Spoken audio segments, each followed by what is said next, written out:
Hi Jen, it's day 2 of the E3 and we are still here to talk about video games, and right now we're going to talk about FIFA 16, I must say, I almost said FIFA 15. My name is Maarten and next to me is Nick Chen, and he's the senior producer of the game. Welcome Nick. Thank you. Nice to have you here. It's great to be here. How's this E3 for you? It's been fantastic. As you see, we just opened the gates, so everyone's flooding in. It's been a great show as always. Day 2, so we're ready to go. So you're working on FIFA 16 a whole year, I think. So let's just dive in. What did you bring for us? Lots of stuff. So we're going to go straight into looking at some gameplay stuff here, and I think that we're really excited about the game that we're bringing in this year. Really taking a step back as developers, looking at all areas of our game. We talked a lot about innovating across the entire pitch, and really touching all the systems that we have, and really creating a very balanced experience. The balanced sports game is ultimately a real fun game to play. So if you look back at FIFA 15, what would you name as the things that bothered you the most, where you were not happy with? Yeah, well, listening to fan feedback, the two really big things, and one was they really wanted confidence in defending. It was difficult at times to stick with speedy wingers, Ronaldo, they were really Bale. A bit overpowered, I think, right? And I think a lot of times you saw online players playing with Real Madrid versus Real Madrid. So we wanted to create a game that felt more balanced. So we've done a lot of work in defending, which we're going to show you in a minute. The second thing as well was really bringing the midfield back into play, and people just bypass the midfield completely, right? Exactly, and I think a lot of people felt they could go from from defending straight up to the up front with the long passes, but also that pace, the speed of the wide players, especially the skilled ones, meant it was quite easy to bypass the midfield. So those are the things that we've really focused on. Also looking at creating those moments of magic as well, kind of some new dribbling mechanics, working a lot on shooting, and literally touching every single system in our game. But it's all about creating a really balanced experience. All right, awesome. So Pele was actually at the press conference of EA, right? Absolutely. So what is his relation with the game, actually? Well, if we look at our game and looking at creating this balanced experience, we have an amazing technology. We have the player impact engine and physics and locomotion and animation. If we can create it, looking at our entire game, improving it, balancing the game out, we feel that ultimately it's the beautiful game, and in FIFA you can play beautiful. He coined that phrase. What better way to exactly, and what better way to show that than have the great man himself on stage with David on Monday. Yeah, well, so looked really cool.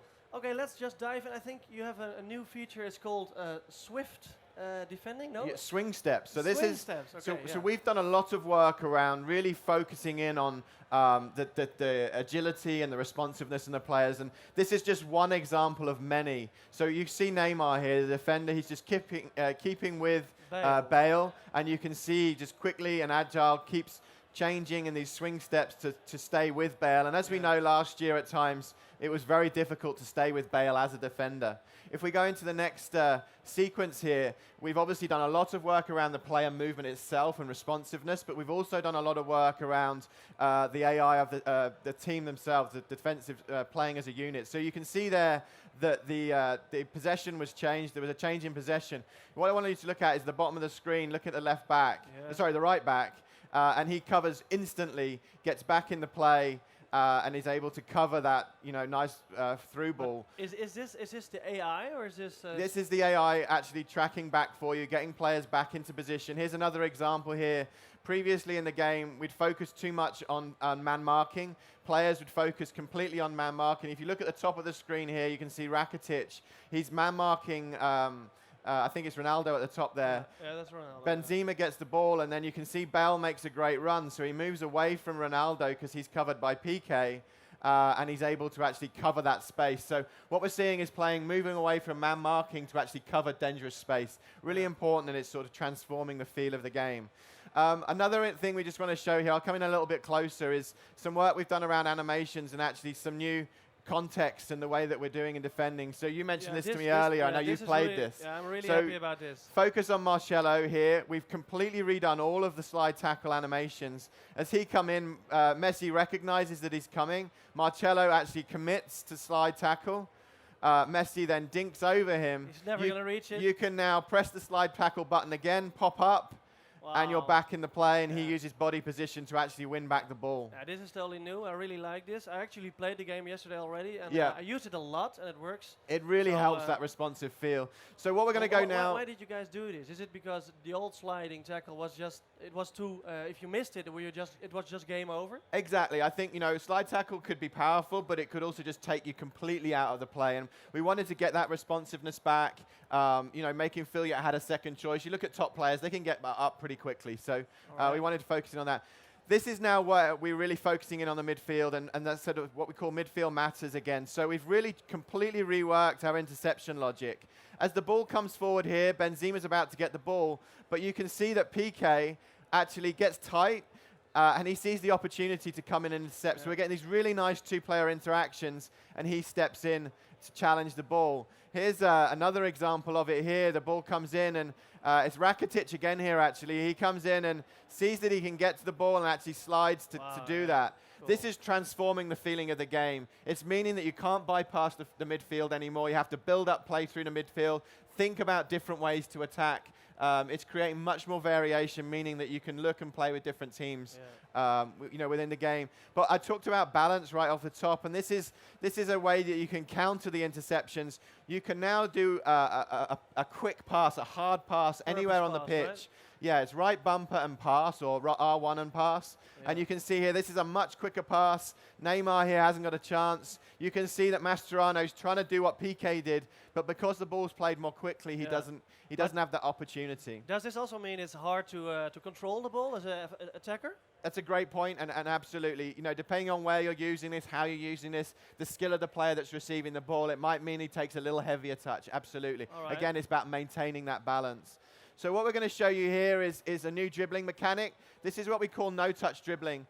This gives you the ability to choose when and where you touch the ball. So if you look sounds a bit odd. It does, no-touch but dribbling. Ultimately, you think about Messi and Ronaldo. They use body swerve, they use feints to get round defenders. It's actually left bumper or L1. You think about the clutch in a car. When the clutch is off, you can dribble normally, a dribble touches. If you engage the clutch, the engine is not engaged anymore, so you can move around the ball without touching it. So here's a great example of it here. Messi just faces up Ronaldo. We're holding down the left bumper here. He goes one way to feint, comes back the other way, and then explodes out. So it's about explosive movement out and goes around Marcello. Is it with a bumper or a trigger? It's left bumper. Okay. Yeah. So if you release it, it's explosive. Exactly. You move out. Exactly. So this is a great way to just humiliate your opponent. Yeah, and this is a way of using it at speed. So here we're using sprint with Ronaldo. And here's, again, it's just a little body feint here. He does it right there. That's enough to sell PK, who slides in, and then he rides the challenge. So it could have gotten up, though. Yeah. Leads in different situations, and it's another little tool that you can use to win the ball. We talked about touching everything. I'm just going to touch on a couple of extra things here. We've completely reworked crossing as well. So I'm going to show you here how we've reworked how you cross the ball, but also our targeting of crosses. Previously, crosses would be very square. Yeah. It was a bit of exactly, and a dice roll of who wins the ball. Players would go up, attackers defend. Exactly. It felt like you had no control of the pass. Yeah. So now, if this is a double tap cross, I'm actually leading the player a little bit more. We're getting players to run onto the ball. In this case, it's Benzema. You can see the ball is in behind the defenders, and he's trying to get in on the ball. Great. What this means, though, is there's more error on crosses. It means that if you don't time it, they'll probably miss. They'll just miss the attacker. So there's more skill involved. It also means there's a better thing if you can get space out wide, you can get a more accurate cross in. The final thing we're going to show you now is just on shots, and just to sort of show you a couple of examples here. We're now spending a lot more effort in looking at how the ball and the foot connect. All right. We're actually using a 3D model of the foot. And in this case, it's a very square shot. He hits it square, laces shot, and you can see this is a more straight driven shot. We're getting more driven trajectories into the game.